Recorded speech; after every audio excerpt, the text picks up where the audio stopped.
es especialista en temas parlamentarios, electorales, consulta popular, pero como abogado también le consultaremos su opinión para comenzar esta entrevista. Primero, si nos escucha, si nos oye Mauro, ¿no? Perfectamente, muy buenos días, Jimmy. Un saludo Buenos cordial días. para usted y, por supuesto, para toda la audiencia. Las órdenes. Bien. Podemos hacer una suerte de evaluación de lo que está pasando en el Ecuador y si usted cree que este entorno de violencia que se ha generalizado, que se ha caotizado y que algunos califican ya como actos de terrorismo, se solucionan con un estado de excepción, con un toque de queda. ¿Qué opina usted, doctor? Mire, Jimmy, lamentablemente me parece que estamos tomando soluciones con efecto placebo.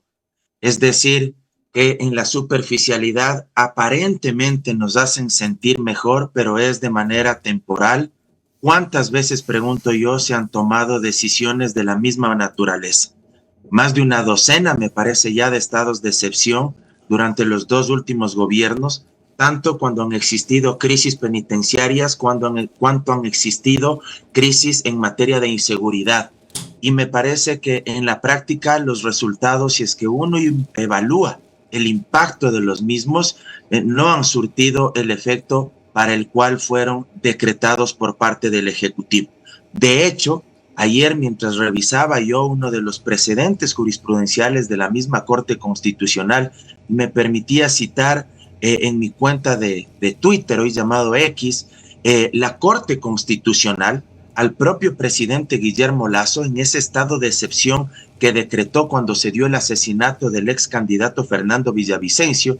En uno de sus párrafos, la Corte Constitucional le señala una vez más a un nuevo gobierno o a otro gobierno que la solución estructural de la criminalidad, de la inseguridad, no pasa por decretar estados de excepción, y la Corte le remarca que esto debe solucionarse a través de un plan o de un sistema integral donde las distintas instituciones, funciones del Estado coordinen interinstitucionalmente, donde se diseñe y ejecute política pública de manera conjunta y articulada, y además hace hincapié en la necesidad de fortalecer las capacidades, la tecnología, el entrenamiento de la Policía Nacional, quien es el órgano encargado de precautelar y de mantener el orden y la seguridad interna en esta materia. La Corte Constitucional varias veces ha recomendado esto, pero vemos que en la práctica, en los últimos gobiernos, nada se ha llevado a cabo y hoy seguimos repitiendo la misma receta,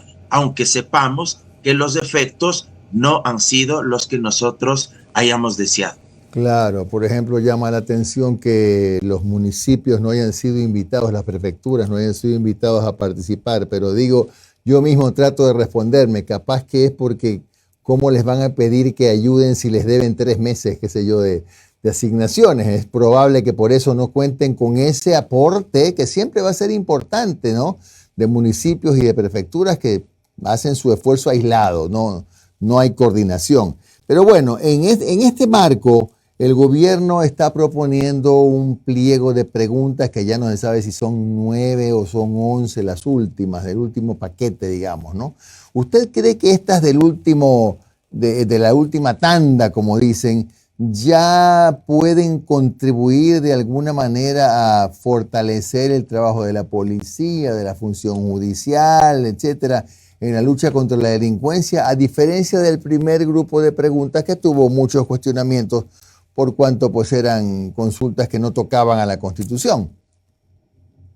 Mire, Jimmy, este nuevo paquete de 9 preguntas que inicialmente se lo ha podido revisar porque habría que hacerlo también con mucho más detenimiento, identificando los anexos que se acompañan a la misma, pero de estas 9 preguntas adicionales yo podría valorar una en concreto, y es la pregunta relacionada a que los jueces que conozcan garantías jurisdiccionales como habeas corpus, como acciones de protección, como medidas cautelares, que tan criticadas han sido, y no porque la culpa sea de la garantía constitucional per se, ni de la Constitución, sino, entre otras cosas, o por la mala aplicación de la Constitución y de la ley, o por la corrupción que ha permeado en el sistema judicial, o por el desconocimiento y falta de capacitación de los propios operadores de justicia, y también, por supuesto, por la manipulación que han hecho de las garantías muchos colegas y abogados en libre ejercicio.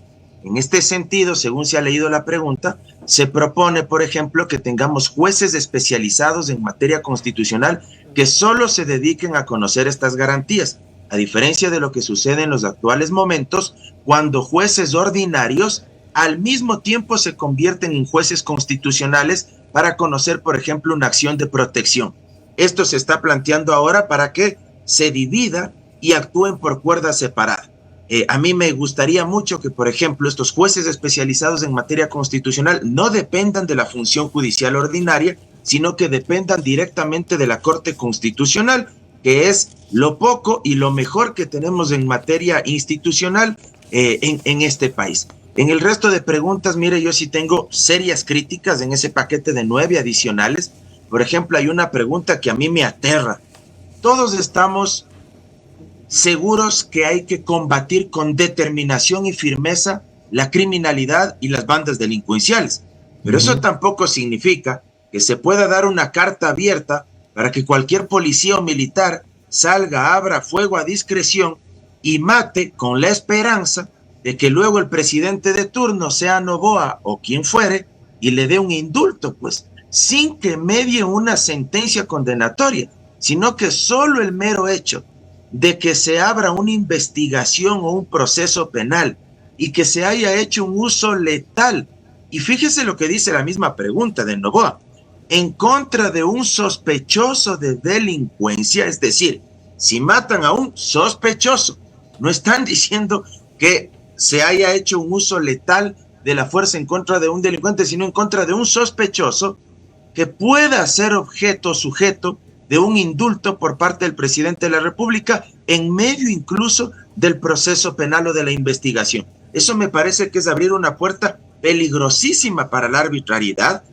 El Código Orgánico Integral Penal en los actuales momentos, y permítame citar, Jimmy, en el artículo 537, numeral 2, ya señala, entre otras cosas, 537, numeral 4, ya señala el COIP que existen excepciones para que los militares, los policías y los agentes del servicio penitenciario puedan defenderse en libertad y que únicamente se puedan dictar medidas sustitutivas cuando, haciendo uso de la fuerza letal en el servicio de sus funciones, ellos hayan dado de baja a algún presunto delincuente, y que mientras no exista sentencia, máximo se dicte arresto domiciliario o se les dicte medida sustitutiva como el dispositivo electrónico. Pero ahora lo que se pretende es ampliar esta ventaja y, reitero, que sean susceptibles de un indulto antes incluso de que exista una sentencia. Yo quiero recordar que el Ecuador ha sido condenado en 2 casos puntuales, los más emblemáticos, por excesos por parte de la fuerza pública. El caso Fibeca de Las Dolores en Guayaquil, que ustedes recordarán perfectamente, fuimos condenados ante el Sistema Interamericano de Derechos Humanos, y el caso Zambrano Vélez, que se dio en la época de Durán Ballén y de Dajic, cuando se decretó estado de excepción en Guayaquil, se suspendió temporalmente el derecho a la inviolabilidad de domicilio. Militares entraron a una casa donde presuntamente había delincuentes, hicieron un uso letal de la fuerza y luego se determinó que ni eran delincuentes ni era necesario allanar ese domicilio. Luego la Corte Interamericana de Derechos Humanos, me parece que en el año 97, terminó por sentenciar al Estado ecuatoriano. Cuidado, y se nos va la mano en esos temas, y yo sinceramente dudo mucho que la Corte Constitucional vaya a dar paso a ese tipo de preguntas. Mauro, buen día. Omar Jaime te saludo. ¿Cómo has estado? Gracias por tu tiempo. Mauro, hola, Omar. Solamente solo para aclarar ese tema, el indulto hasta donde uno tiene, hasta donde yo lo tengo claro, el término indulto es para una pena o por conmutarla por algo más benigno. Entonces no se puede indultar cuando no hay una pena. O sea, no es ni siquiera el término adecuado. Por eso yo creo que a lo mejor la Corte le da de baja en ese tema específico. Porque por último, además tú mencionas un elemento muy importante. Gramaticalmente sería amnistía más que indulto. Exactamente, porque el indulto se aplica cuando una persona que ya está cumpliendo una sentencia condenatoria ejecutoriada está atravesando un problema, por ejemplo, de una enfermedad catastrófica de alta complejidad y que ya está en etapa terminal. Por eso es que generalmente los pedidos de indulto lo hacen aquellos PPLs que tienen enfermedades como VIH, como cáncer terminal, y de alguna manera la teoría, la doctrina lo que te dice es, si ese PPL, aparte de ya haber cumplido una condena, es decir, haber purgado varios años en una cárcel, y adicionalmente tiene una enfermedad terminal, estaríamos hablando de una especie de doble condena que ya ese PPL ha hecho que purgue o que pague, que retribuya el daño o el error que cometió a la sociedad. Y como ya está en estado terminal, al menos se le facilita vía indulto la posibilidad de que termine sus últimos días en su casa para que pueda tener una muerte digna como ser humano que es. Consecuentemente, lo que tú bien anotas también es verdad, no procede el tema del indulto, lo correcto debería ser el tema de la amnistía, tal como sucedió, por ejemplo, con los procesados por delitos políticos como resultado de las protestas de octubre del 2019 y que la amnistía les concedió, y que la asamblea, les concedió. Se retoma la pregunta del 5 de febrero con respecto a la extradición. Al parecer en el anexo hay algo distinto en comparación a lo que presentó Lasso. Está el tema de la extinción de dominio, está el tema de la minería ilegal. ¿Tú crees que estos elementos, primero que nada, van a pasar por la Corte y dos, van a servir como herramientas para brindar, aunque sea un poco más de seguridad? Mira, en el tema de la extinción de dominio hay que analizarlo con pinzas.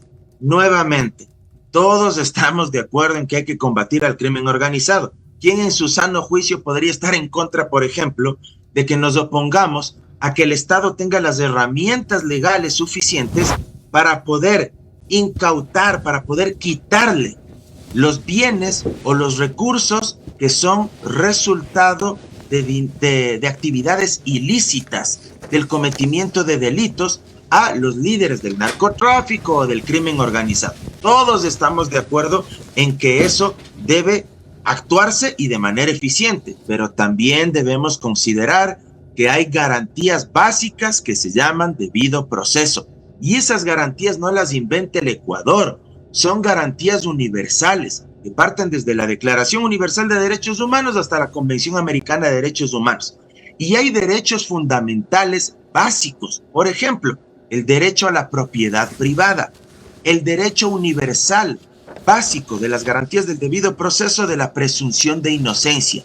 Si es que se quiere agilitar el proceso para extinguir el dominio sobre alguna propiedad que ha sido adquirida con dineros ilícitos por parte de un delincuente, es necesario garantizar estos derechos constitucionales, porque podría suceder el día de mañana que si es que se acelera demasiado este trámite y luego, por ejemplo, un procesado penalmente por cualquiera de estos delitos execrables o graves llega a ser declarado inocente, yo te pregunto, estimado Omar, ¿qué hacemos con esos bienes o esos patrimonios que en un momento se le extinguió el dominio, pasó a manos del Estado y que de pronto incluso hasta el Estado le dio otro uso o lo puso a remate para que cualquier otro particular pueda adquirirlos? Entonces hay que analizarlo todo con cabeza fría, con mucha sapiencia, porque la calentura no está en las sábanas y porque además, aquí quiero ser enfático en algo, el problema de la criminalidad no se va a resolver únicamente con normas.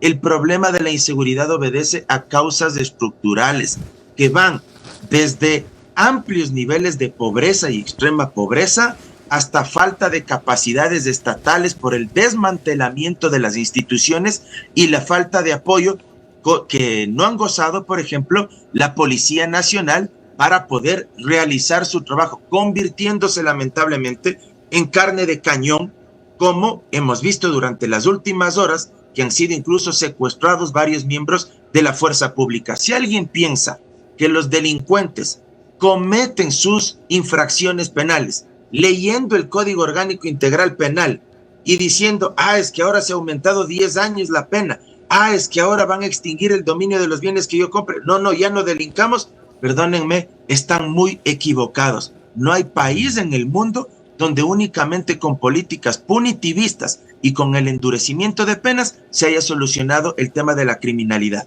Bueno, antes de darle paso a Noris, hace pocos momentos se acaba de confirmar la fuga de Fabricio Colón Pico de la cárcel de Riobamba. Se fugó anoche junto con otros 8 reos.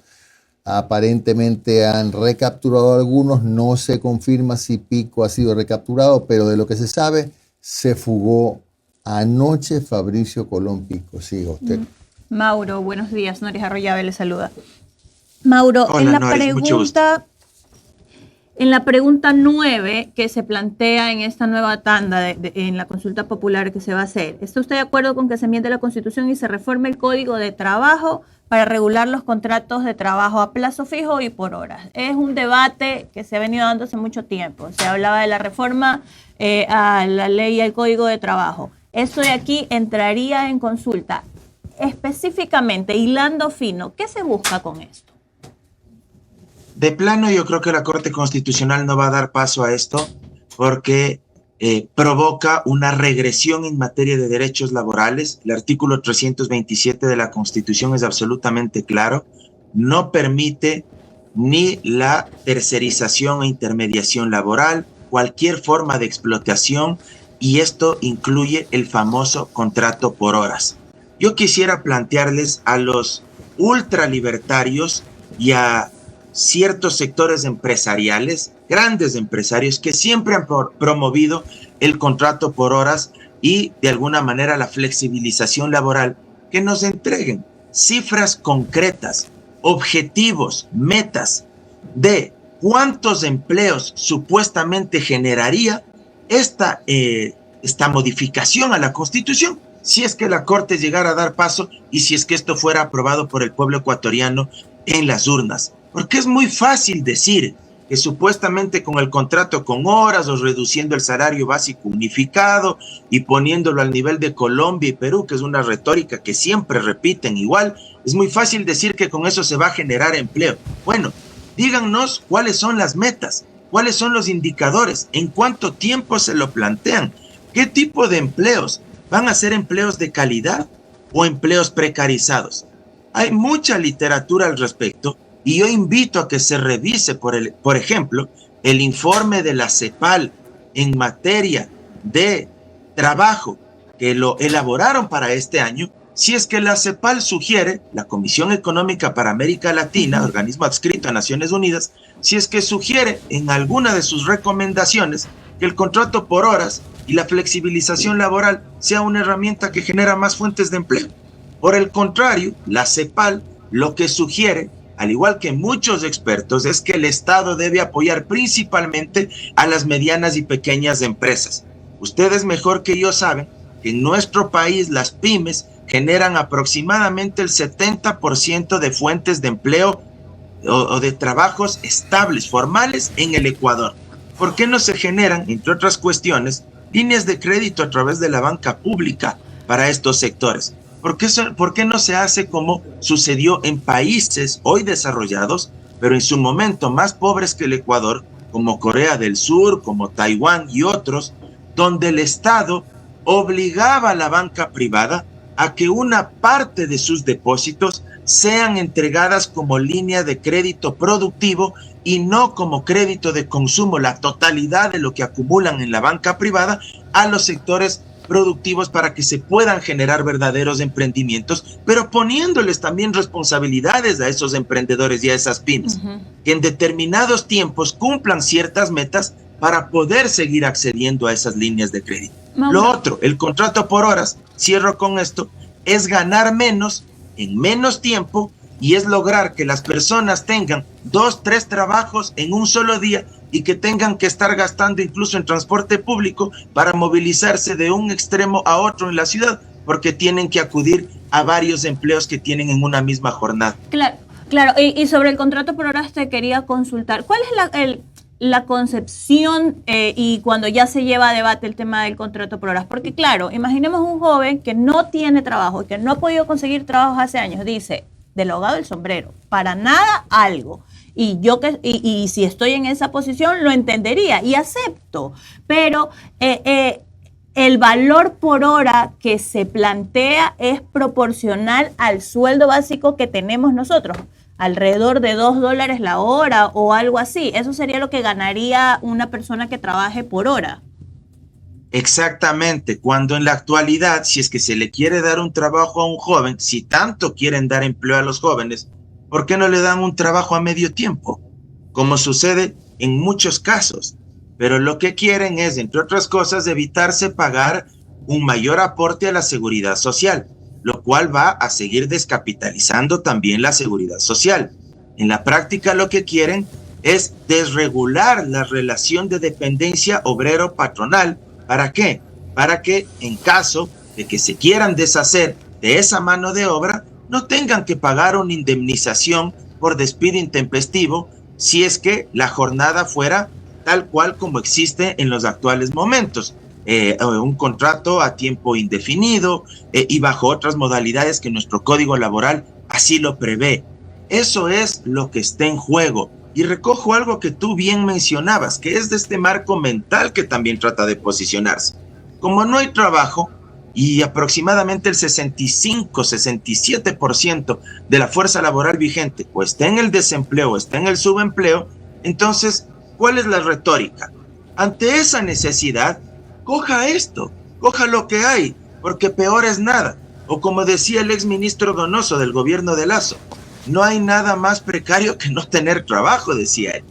Entonces, como no hay trabajo, exploten nomás a la clase trabajadora y violenten la Constitución e incorporen disposiciones que sean regresivas en materia de derechos. De hecho, la propia OIT, la Organización Internacional del Trabajo, tampoco hace este tipo de recomendaciones y este tipo de sugerencias. Pero repito, me parece que esta pregunta obedece a la presión de determinados grupos económicos a los mismos sectores que se debe el propio presidente Noboa y que históricamente han exigido que supuestamente el contrato por horas va a generar más fuentes de empleo. Similar a la otra pregunta del arbitraje internacional que existía antes de la Constitución del 2008. Existía antes de la Constitución del 2008. La pregunta te dice que es para generar mayores niveles de inversión extranjera y también para fortalecer la dolarización. Ahí, por ejemplo, hay una inducción, hay subjetivismo en esta pregunta y seguramente la Corte le va a observar. Porque claro, si te dicen es que esto es para fortalecer la dolarización, ¿quién en su sano juicio en este país va a decir no? Es una pregunta subjetiva que te induce a una respuesta porque te está marcando la cancha. Ahora, si es que los promotores de los tribunales y arbitrajes internacionales nos dirían con datos, con estadística, cuáles eran los niveles de inversión extranjera que tenía el Ecuador cuando existía esto antes de la Constitución del 2008, y si es que se demuestra que Ecuador ha sido un paraíso donde se recibieron 20,000, 25,000 millones de dólares en inversión extranjera anuales, yo digo, bueno, genial, volvamos a esa lógica. Pero da la casualidad que si uno revisa los datos, y en el mejor de los casos, máximo se ha recibido 4,000 millones de dólares en inversión extranjera en la mejor época. No es que hemos sido un país apto y receptor de inversión extranjera, ni cuando había esa modalidad de someternos a arbitrajes internacionales, ni cuando eso se ha desechado en su momento. Ya, Mauro, pero ahí te pregunto, me voy a poner un poquito como abogada del diablo. Por ejemplo, cuando hablamos de arbitraje internacional, también se habla de seguridad jurídica. En teoría, lo que se busca con tener arbitraje internacional para inversión extranjera es dar un mejor marco de seguridad jurídica para que los inversionistas digan, bueno, indistintamente de la dinámica política que tiene este país, hay un marco legal y jurídico que me da una seguridad para poder invertir, ¿no? Como pasa, y lo hemos preguntado mucho aquí, Perú, Chile, ¿cómo esos países que son inestables políticamente sí tienen inversión extranjera y nosotros no? ¿No sería que por ahí va la cosa? En un marco inicial suena bastante bien.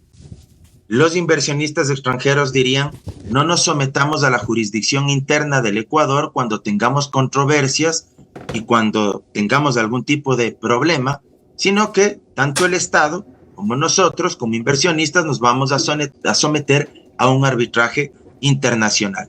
Pero ahí también surgen otros casos muy puntuales. Yo pregunto, ¿qué habría pasado con el caso Chevron en su momento si es que habríamos estado sometidos a un arbitraje internacional? De hecho, ellos acudieron a cortes internacionales y al final en esas cortes internacionales donde uno podría creer que hay mayor seguridad jurídica, mayores niveles de independencia, nos iban a dar la razón. El problema es que esas grandes multinacionales no son pues tampoco unos santos. Esas multinacionales en la práctica tienen igual o más poder que los propios estados y tienen una agenda de lobby, de influencias, de operadores políticos y económicos que interfieren también en las decisiones de esos tribunales de arbitraje a nivel internacional. Sin duda, no estoy diciendo que nuestro sistema de justicia sea el más idóneo, porque está en soletas, es un desastre en los actuales momentos nuestro sistema de justicia y hay que depurarlo urgentemente.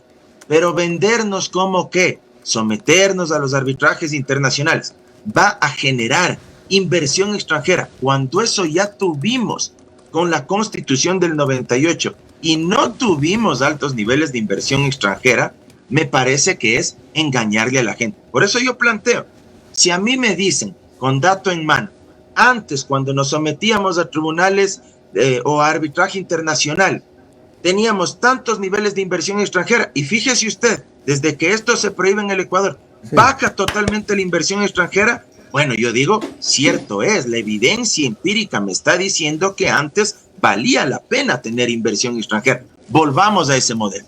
Pero bien, si la evidencia me demuestra que teníamos igual o menos inversión extranjera, entonces ¿de qué hablamos? Y eso la Corte le va a observar. De hecho, en la exposición de motivos y en la fundamentación, la Corte le va a decir, a ver, demuéstrame con data, con estadísticas, fundamenta técnicamente si es que en verdad la pregunta que tú planteas va a alcanzar los objetivos, las metas por las cuales tú estás proponiendo esta consulta popular. Y ojo con algo que no quisiera dejar de mencionar en el campo estrictamente constitucional y procedimental. Como ahora envía 9 preguntas y varias de ellas ya hacen referencia a probables enmiendas a la Constitución, aquí hay un doble control que tiene que realizar la Corte Constitucional. Y es distinto al primer paquete de 11 preguntas que enviaron.